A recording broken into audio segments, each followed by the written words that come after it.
For some reason, students think scholarships are too mysterious, too much work, or too complicated.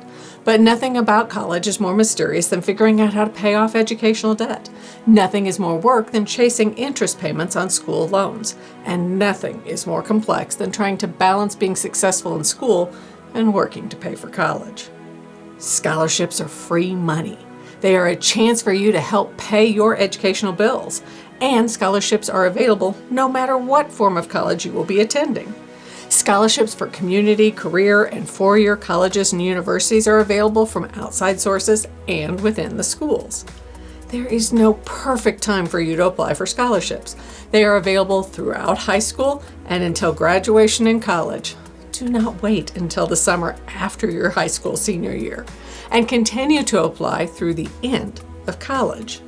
There is one last point we need to make before we take you step by step through the scholarship application process, and that is, if done correctly, it will take time to locate and complete scholarship applications.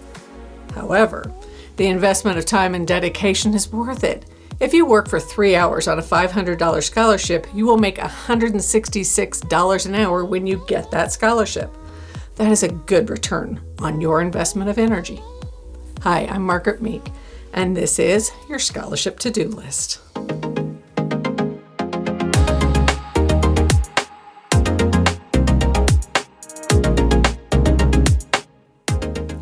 So how can you streamline your application process and ensure you are ready for every application you find? Step 1, get organized. Start setting up an email address you can use for your applications, and then check that address regularly. Set up a calendar or portion of your existing calendar to track application due dates. You can also set up reminders about asking for recommendations or checkpoints to make sure you are making good progress on each application. And set alarms to make sure you send your application in at least a day or 2 before the final deadline. Put together a database or document listing all your organization's sports, employment, opportunities, and career experiences from the beginning of high school through today. List the name of each entity, the advisor, coach, or employer's name, the dates of your involvement, any awards won, and a listing of any leadership positions or titles held. This will allow you to complete applications by cutting and pasting. Get a few copies of your official transcript. Keep them in their sealed envelope. This way you are ready for any application that requests such. Put together a list of individuals who can write an excellent reference for your applications. If individuals are prepared to write you one recommendation, not many letters, then ask them to write a recommendation to whom it may concern. Then selectively use that recommendation for applications that are a good match with what the person writing the recommendation says. Use recommendations from those with a more flexible schedule to speak to those applications that ask for unique or specific information. Next, set up an electronic or paper filing system to hold all copies of all the applications you submit. This will help you track applications and when they are awarded, and contact information for the thank you notes, which need to be sent when you receive an award. Remember that there are repeat scholarships you can win year after year. That may well demand that you find new individuals to write recommendations each year. If you don't remember whom you used, you can lose funding because you used the same recommender twice. Step 2 is to complete a resume. There are lots of examples online. Use family and friends and teachers to perfect what is written. Be careful and concise in your word choice. Use descriptive terms and build the story of who you are and why you are unique. Once you think you are done with the resume, proof it again. Step 3 involves searching high and low for scholarships to which you can apply. Use a scholarship search engine or app. Do some research to find the best pairing between your strengths and the scholarship search engine you use. You can also ask for help from your high school counseling office staff. Use the financial aid office of the college you will be attending. Use the newspaper, community online postings, federal agencies, state agencies, foundations, religious or community organizations, your or your family's employers, family contacts, and your academic advisor or dean's office. Ask around and don't be shy. Remember that scholarships come in the form of need-based, meaning you need the money, Qualification-based, meaning you meet the focus and qualifications of the organization granting the scholarship. And merit-based, meaning that you have demonstrated skills, grades, test scores, or other metrics that meet the stated qualifications. Create your search for scholarships around who you are, your experiences, your skills, your hobbies, your family history, your associations, your employment experience, and anything else that adds to what makes you unique. There are more scholarships available than are claimed every year, so get to work. Finally, in step 3, do not discount any scholarship because the money seems small. Money has a way of adding together to make a bigger whole. Step 4 is a reminder. Once you reach October of your senior year in high school and throughout your college career, file your FAFSA every year.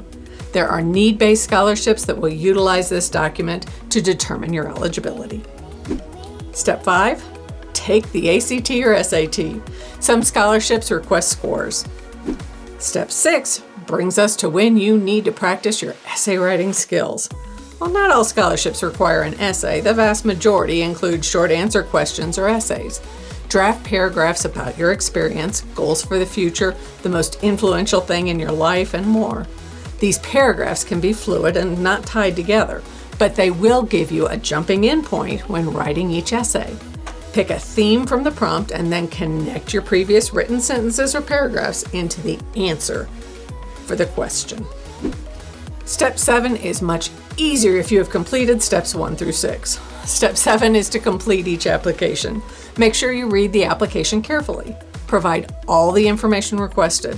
Be complete in providing your qualifications and proof everything.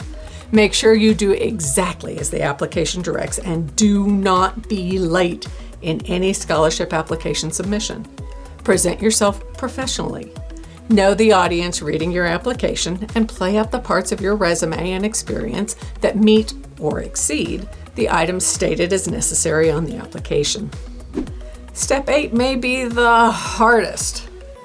Be patient. You have to wait, and you have to be gracious about that wait.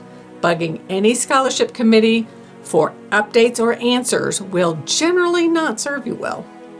Step 9, ensure you know how the scholarship funds you are awarded are paid.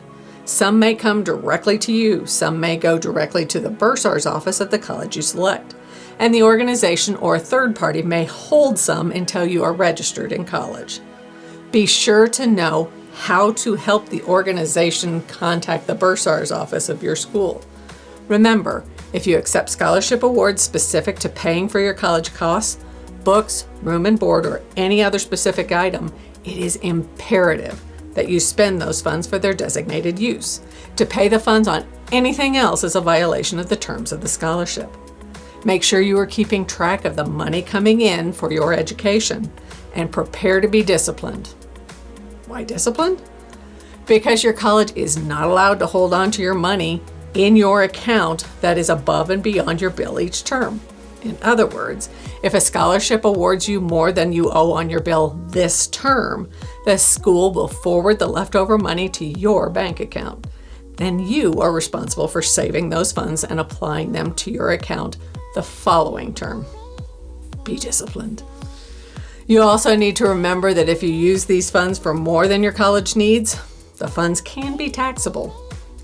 If you have questions about balancing aid and scholarships appropriately, do not hesitate to ask your school's financial aid officers to consult on your best way forward.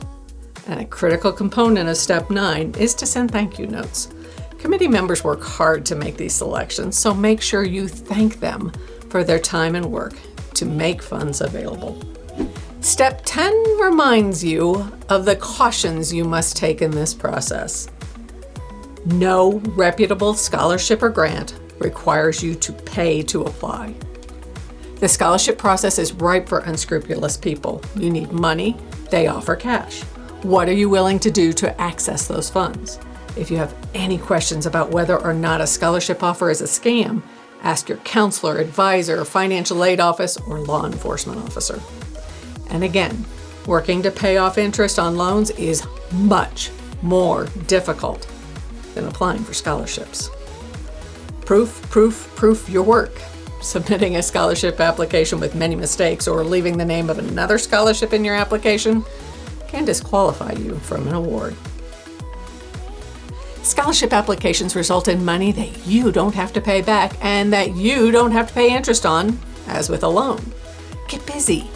If you found any of this information helpful, hit the like button or consider subscribing. And if you have any questions, let us know in the comments below.